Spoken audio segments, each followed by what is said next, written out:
आइए हमारी खास पेशकश मार्केट दिवाली से दिवाली तक। आज हमारे साथ जुड़ रहे हैं बेहद खास मेहमान पराग पारिक, एफएएस म्यूचुअल फंड के चेयरमैन और सीईओ नील पारिक साहब।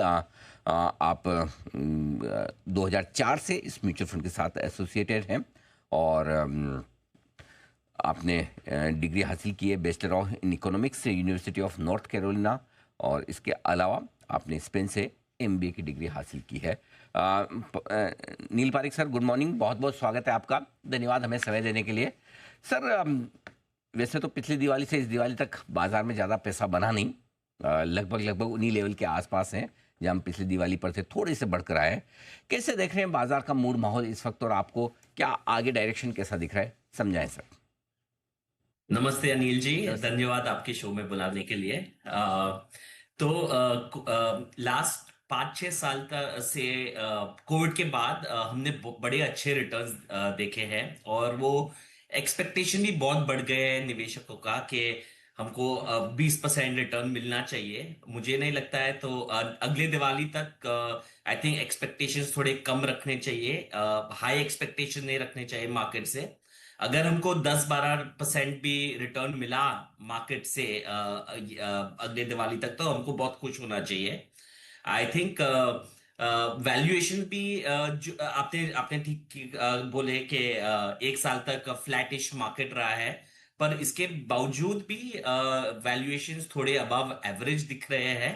तो थोड़ा 1 साल तक अगर ये टाइम करेक्शन हो सकता है, पर अगर 10-12% रिटर्न मिले मार्केट से, तो हमें बहुत खुश होना चाहिए। ओके, 10-12% से ज़्यादा की उम्मीद रखना थोड़ा सा ज़्यादा हो जाएगा। अ, लेकिन ये उम्मीद रखना ठीक है कि अगली दिवाली, इस दिवाली से मार्केट ऊपर मिलेंगे, इतना तो भरोसा रख सकते हैं। किसको पता नहीं है सर ये। ठीक, बिल्कुल ये कहना तो मुश्किल है। ये बताएं सर कि क्या वजह है कि आप एक तरफ रिटर्न 10-12% रखने की उम्मीद भी रख रहे हैं कि चलो पैसे तो बनेंगे, लेकिन बहुत ज़्यादा नहीं। तो क्या चीज़ें ऐसी आपको दिख रही है जो अपॉर्चुनिटीज़ है, या जो जिसकी वजह से आपको लगता है कि मार्केट बढ़ने चाहिए, और क्या चीज़ें बाजार को रोक सकती है? ठीक है।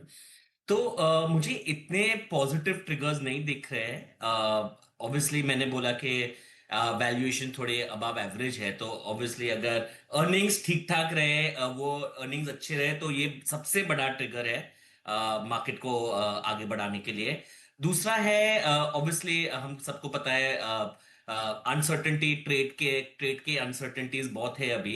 तो अगर उसमें कुछ सर्टेनिटी आ जाए यार, कम ट्रेड टैरिफ्स हमें हमको लगाए गए, तो वो सेक्टर को ऑब्वियसली थोड़ा ट्रिगर, पॉजिटिव ट्रिगर मिल सकता है। तो ये दोनों आई थिंक थोड़े ट्रिगर्स है पॉजिटिव। पर ऑन दी अदर साइड आप भी देख रहे हैं कि कितने आईपीओ आ रहे हैं, कितने आईपीओ अभी मार्केट को हिट होने वाले हैं, बड़े आईपीओ आने वाले हैं। तो सप्लाई भी बहुत ज्यादा होने वाली है नेक्स्ट फ्यू मंथ्स में। कई महीनों में सप्लाई बहुत आने वाली है आईपीओ की। तो हमको देखना है कि अगर वो डिमांड भी इतना अच्छा रहा कि वो सप्लाई को ले सकते हैं। अगर डिमांड बहुत अच्छा नहीं रहा है, नहीं रहा, और अगर मार्केट भी फ्लैट रहे और निवेशक निवेश नहीं करते और पैसा नहीं लगाते, तो ये थोड़ा नेगेटिव भी हो सकता है कि सप्लाई के हिसाब डिमांड कम हो तो डिमांड सप्लाई मिसमैच हो सकते हैं, और सप्लाई ज्यादा हो सकती है, उसमें मार्केट एक्चुअली गिर सकता है। ओके, तो बड़ी रिस्क आप ये कह रहे हैं कि थोड़ी सप्लाई को लेकर है कि अगर पेपर्स इसी तरह से मार्केट में आते रहे। लेकिन क्या फ्लोज को लेकर भी आपको कोई रिस्क लगती है कि जिस तरह से घरेलू फंड में लगातार निवेशक पैसा लगा रहे हैं, अब तो 28-28 हज़ार करोड़ की एसआईपी आने लगी है, क्या वो भी कोई रिस्क है कि अगर साल भर पैसा नहीं बना और कुछ और समय तक पैसा ना बने, तो क्या ये पैसा आना कम हो सकता है? तो अच्छी चीज है कि 1 साल मार्केट फ्लैट रहा है, पर फ्लोज अच्छे रहे हैं, इतने फ्लोज में कोई इतनी दिक्कत नहीं आए हैं। तो ये देखना है कि अगर ये और ज्यादा रहेगा, अगर 6 महीना, 8 महीना, 1 साल अगर रिटर्न्स निवेशक को नहीं आते हैं, तो देखना पड़ेगा कि ये बिहेवियर कैसा रहेगा। तो हमने पिछले मतलब हिस्ट्री में देखा है कि अगर इन 2 साल तक अगर रिटर्न्स नहीं आते हैं लोगों के लिए तो थोड़े बोर्ड हो जाते हैं। वो बोलते हैं अगर एफडी में रखता तो मुझे पैसा मिल जाता, तो थोड़ा वो डर भी हो सकता है, वो फियर जो हम बोलते हैं वो आ सकता है। और निकाल सकते हैं पैसा और किसी सेफर एसेट में रख सकते हैं। तो वो ऑब्वियसली रिस्क है, पर अभी तक हमने इतना देखा नहीं है। तो ये 6 महीने के बाद हमको देखना चाहिए, अगर मार्केट अगर फ्लैट रहा तो कैसा बिहेवियर होगा इन्वेस्टर का। तो 6 महीने तक बाजार अगर ना चले तो फिर देखना होगा, असली पेशेंस तब टेस्ट होगा कि लोग पैसा निकालते हैं या नहीं। अब ऐसे में जो मूड माहौल टैरिफ को लेकर बना हुआ है, क्या लगता है कि एक बार टैरिफ की समस्या थोड़ी खत्म होने के बाद में आपको लगता है कि ये एफआईएस की बिकवाली का प्रेशर है वो कम होगा या खरीदारी लौटेगी, ऐसी उम्मीद करना ठीक है? तो एफ आई आई का यही है, वो रिलेटिव वैल्यूएशन देखते हैं कंट्री टू कंट्री। अगर उनको लगा कि इंडिया थोड़ा एक्सपेंसिव है और कोई अदर कंट्री चीप है, और ऑब्वियसली आपने जो बोला कि थोड़ा अनसर्टेनिटी भी है टैरिफ लेकर, तो उसके वजह से भी है, तो टैरिफ की अनसर्टेनिटी और वैल्यूएशन थोड़े अबव एवरेज होने के वजह से ही एफ आई आई थोड़े निकल गए। पर मुझे लगता है कि ये लोग, आई मीन इंडिया बहुत बड़ा, भारत बहुत बड़ा देश है, इसको इग्नोर करना एक्चुअली फुलिश होगा। तो कहीं ना कहीं तो ये लोग आ ही जाएंगे जब उनको लगेगा कि थोड़ा सर्टेनिटी है, और अगर वैल्यूएशन थोड़ा कंफर्ट आ जाए वैल्यूएशन में, तो ये लोग वापस आ ही जाएंगे। ठीक बात है। ऐसे में सर पैसा कहाँ निवेश करना चाहिए इस वक्त भारतीय बाजारों में? आपको क्या लगता है, क्या घरेलू इकोनॉमी से जुड़े हुए सेक्टर्स बेहतर रहेंगे या फिर कुछ और? आपको क्या पसंद है?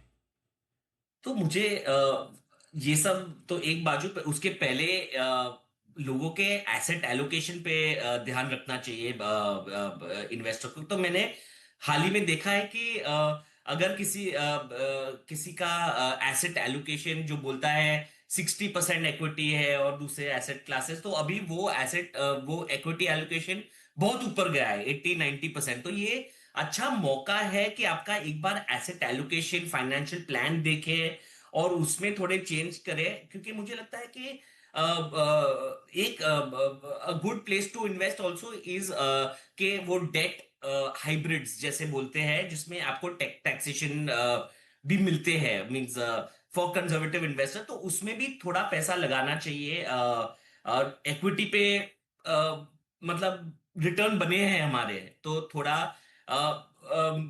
एसेट एलोकेशन के बारे में भी लोग सोचे। इक्विटी में अगर हम देखें तो लार्ज कैप में ज्यादा कंफर्ट है हमें। मिड और स्मॉल कैप अभी भी थोड़े एक्सपेंसिव दिख रहे हैं, और बैंकिंग अच्छा दिख रहा है हमको, उसमें वैल्यूएशन कंफर्ट है। तो आगे जाके इसमें लगा सकते हैं। बिल्कुल ठीक बात है। तो कुछ एक सेक्टर्स ऐसे हैं जहां पर आपके लिए निवेश के मौके अभी भी नील पारेख सर को दिख रहे हैं। सर बहुत बहुत धन्यवाद आपका, आपने समय दिया, बाजार के डायरेक्शन के बारे में काफ़ी विस्तार से आपने बताया भी, और कहाँ इन्वेस्टमेंट के मौके और एसेट एलोकेशन को किस तरह से आप चुस्त दुरुस्त रखें ये भी आपने बताया। Thank you so much sir, बहुत बहुत शुक्रिया। Thank you.